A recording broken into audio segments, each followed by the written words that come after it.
Assalamualaikum warahmatullahi wabarakatuh. Dan memang saya pelajari masalah halal haram. Kulo nu nate belajar halal haram mulai kitab Ihya sampai kitab Syekh Qadir Jilani, jenenge kitab Bunya, sampai kitab Nihayatul Matlab. Halal itu hukum, rungono iki. Halal itu hukum. Yang tidak zat loh ya, yang tidak zat. Yang tidak zat artinya tidak homer, tidak celeng, ya tidak batang. Yang tidak zat, yang halal menjadi haram karena satu proses yang salah. Saya ulang lagi ya, halal yang menjadi haram karena proses itu nanti selalu menjadi halal karena hukumnya halal, bukan karena materinya halal. Jadi misalnya gini, Anda supir, ya supir ya halal, kondektor ya halal, sudah. Padahal nanti itu ada orang lonte misalnya, umbal itu nganggu duit hasil dari lonte, copet umbal dari uang hasil nyopet, dan dia pergi juga mau meneruskan aktivitas nyopet. Anda sebagai supir atau kondektor tetap halal karena Anda mendapatkannya lewat transaksi yang halal, meskipun dibayar dari materi yang asal-usulnya didapatkan dari haram. Mungkin Anda penjual pulsa, ya sama. Yang beli mungkin lonte, kok pulsanya tinggu golei hidung belang, atau sebaliknya. Kue santri, ya wes pokoknya tuku pulsa dilayani. Kue kan gak iso nutisi hanya yang berkepentingan halal. Yang pengen rapayu tapi gitu. Nah sama jual beras juga sama. Nah dipangan kiai, dipangan wong saleh nggo kekuatan salat. Nah digo wong nakal, ya di kekuatan nakal. Mulane kan ning bis ra usah ndonga, semoga sampai tujuan. Sebagai tujuan yang wong nakal ya di tempat tujuannya ya nggon nakal. Ya ora. Tapi dongakno wong ya sampai, semoga selamat sampai tujuan dan semoga cita-citanya berhasil. Lo cita-citanya berhasil cepat yo. Paham gitu? Jadi makanya hukum uang, karena ternyata wong alim ora iso ngomong. Kulo sering takut. Kulo nggih nate ketika Jogja gempa atau ada daerah-daerah yang kena bencana, saya pernah ditanya wong alim, padha ngalime takut. Gus, menurut Anda doakan selamat itu baik apa enggak? Supaya dunia enggak ada bencana. Rarong. Jenengan wong alim bukan. Kalau dunia itu aman, sing kelon maksiat ya aman, sing minum aman. Ya aman. Meskipun nak ora aman, sing sholat pun ndak aman. Tapi masalahnya nak aman, sing maksiat pun aman. Akhirnya kan wong alim rawani ngomong. Ya juga pasti nderek mawon kan mergo mugi-mugi kampung niki gemah ripah Allah jinawi, rezeki gampang ngene-ngene. Rezeki gampang aku nakal ya juga aktivitas nakal, sing saleh juga aktivitas. Mosok kabeh donga semoga rezeki gampang kangge tiyang-tiyang saleh sing mboten saleh. Kangelan kan yo sing muni apik dienggo ki pasti piye. Kan yo ora jelas.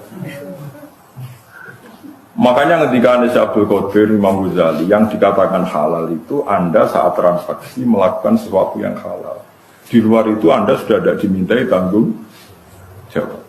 Karena kalau dimintai tanggung jawab, uang rentalan mobil, bogo, demenan apa boten, ngampun tuh. Wedi tigo, ya mau haram tenan tigo. Tapi semuanya akad-akatan kayak mergawe ya. Lah nang urus adonya ya haram kabeh. Yo pesawat digo kaji. Wong kok nyugeno Boeing, nah Amerika suwe Boeing sugih digo kekayaan militer sugih digo rusak Islam. Boykot pajak Amerika. Wis haram kabeh adonya. Kaji pun haram, mergo kaji nganggo pesawat Amerika nyugeno Amerika. Nah Amerika sugih digo. Yo ora ono sing halal, bantu ngono yo ora ono sing halal.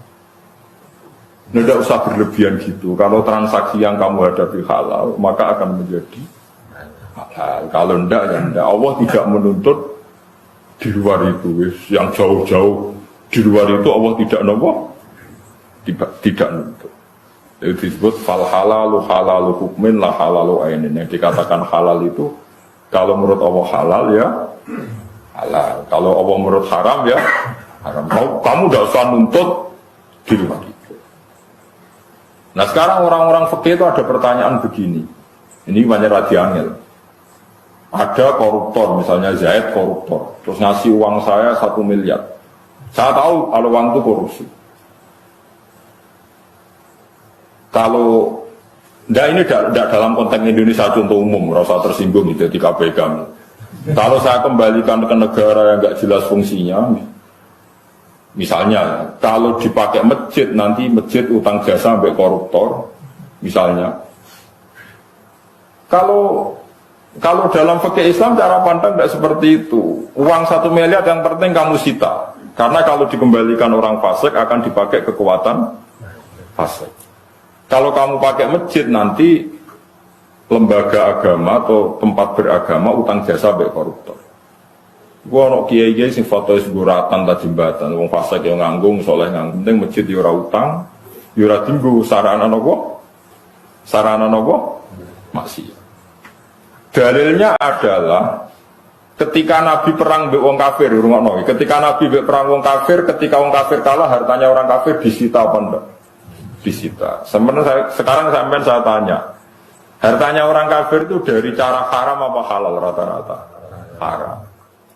Tapi kalau harta itu dikembalikan karena Nabi orang suci dan sahabat orang baik, sudah jangan makan hartanya orang kafir, balik nawa, yuk dipakai kekuatan kekafiran. Maka target pertama yang penting disita. Nah, makanya ini sirinya kenapa ghanimah halal padahal dari hartanya orang kafir. Karena kalau dikembalikan menjadi kekuatan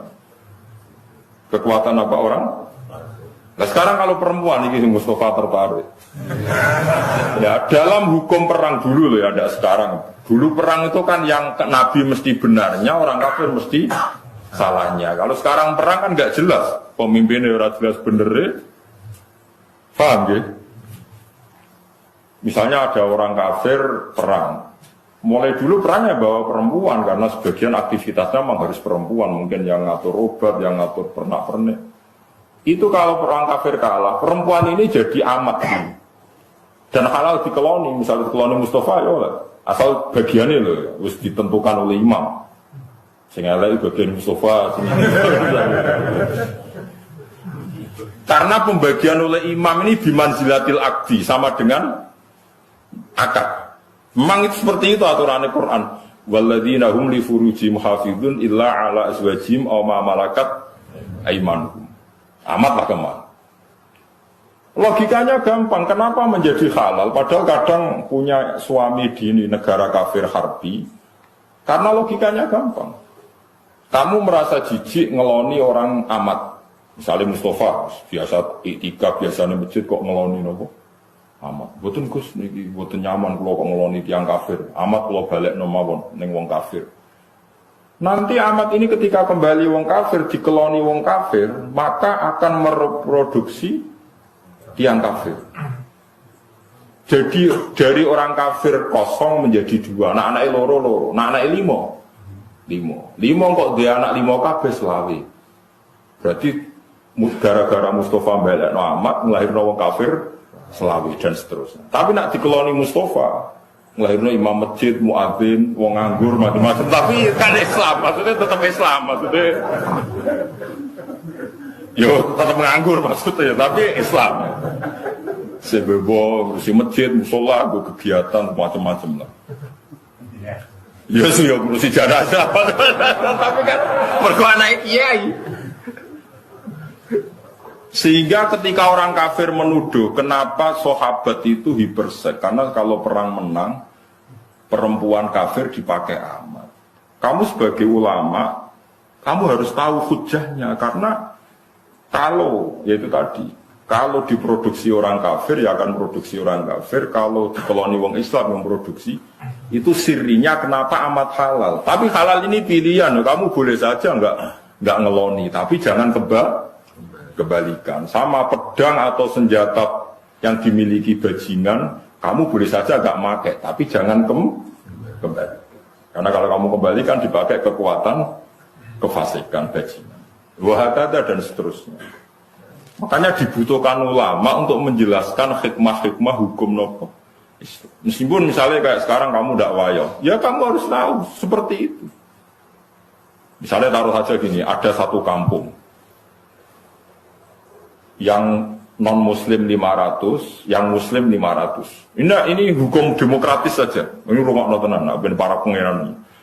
Ada satu kampung, misalnya Bedugan sini ya, yang 500 non-muslim, yang 500 muslim. Tidak, hukum demokrasi, tidak usah pakai hukum perang. Kemudian yang orang kafir 500 itu atau orang fasik atau apa saja yang tidak soleh, bojone papat kabeh. Atau anaknya bojone sitok tapi anaknya aki-aki. Taruh saja misalnya bojone sitok tapi anaknya 10. Berarti 500 kali 10 kira mas. Gak iso mesti matematika. Kira kan 500 kali 10. 5.000. 5.000. Sing wong soleh duwe bojo mok sitok anaknya mok loro. Piro? 1.000. Ini andikan nanti pilkades pakai demokratis yang menang gara-gara mayoritas yang perapatan yo kafir, yang dalan-dalan yo kafir karena apa? Mayoritas. Di sini dalam konteks seperti ini orang Islam wajib dianak akeh, kafir haram. Haram tenan dalam konteks yang gambarannya seperti ini. Makanya Nabi ngendikan angkihul waludal wadud fa inni mubahin bikumul umam. Cung nak nikah boleh cawe wedok sing anake waki. Karena dalam konteks ini kompetisinya mau ndak mau akeh-akehan anak. Janding anak walian. Sing wong Islam anake 10, sing wong kafir anake loro. Ning perapatan ya wong Islam, ning ratan wong Islam, sing nganggur yo Islam. Sing warung idul yo. Sehingga kok ning warung itu dibuki wong Islam.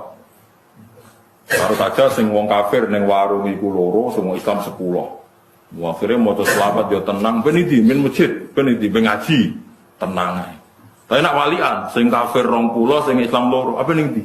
Kasusé badhe mriko.